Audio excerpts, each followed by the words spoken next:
ආයුබෝවන් උතුම් සත්ක්‍රියාවක් ගැන මතක් කරන්න මේ සූදානම් වන්නේ. ඉතින් ගිය වතාවේදීත් මේ කාර්යය මේ විදිහටම සිද්ධ වුණා.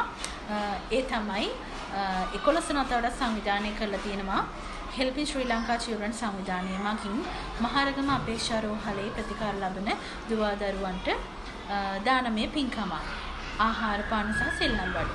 ඉතින් මේ උතුම් පුණ්‍ය ක්‍රියාව සිද්ධ වෙන්නේ 2025 6 වෙනි මාසේ 15 වෙනිදා. 15 වෙනි ඉරිදා දින තමයි මේ පුණ්‍ය ක්‍රියාව සිද්ධ වෙන්නේ. ඉතින් මේ ක්‍රියාවට සම්බන්ධ වෙන්න කැමති ඔබ සියලු දෙනාට ආදරෙන් ගෞරවයෙන් මතක් කරනවා.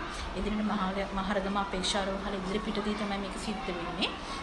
ඒ වගේම මේ සඳහා සහභාගී වෙන ලෙසත් මේ සඳහා පරිමේන් තමන්ට පුළුවන් හැකි අයුරින් උපකාර කිරීමට කැමති සියලු දෙනාටම ඉතාමත් ආදරෙන් මතක් කරනවා.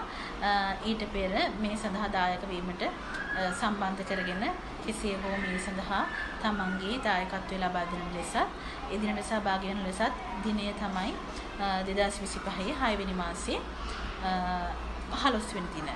15 වෙනි ඉරිදා දින තමයි මේක පැවැත්වෙන්නේ මහරගම අපේක්ෂා රෝහල ඉදිරිපිටදී. ඉතින් මේ අවස්ථාවේදී Helping Sri Lanka Children සංවිධානයටත් මම මේ අවස්ථාවේදී ගෞරවනීය ස්තුතිය පුද කරනවා. මෙවැනි පුණ්‍ය ක්‍රියා දිගින් දිගටම කිරීමට උන්ට ශක්තිය ධෛර්ය වාසනාව ලැබෙන්න කියලා ප්‍රාර්ථනා කරනවා.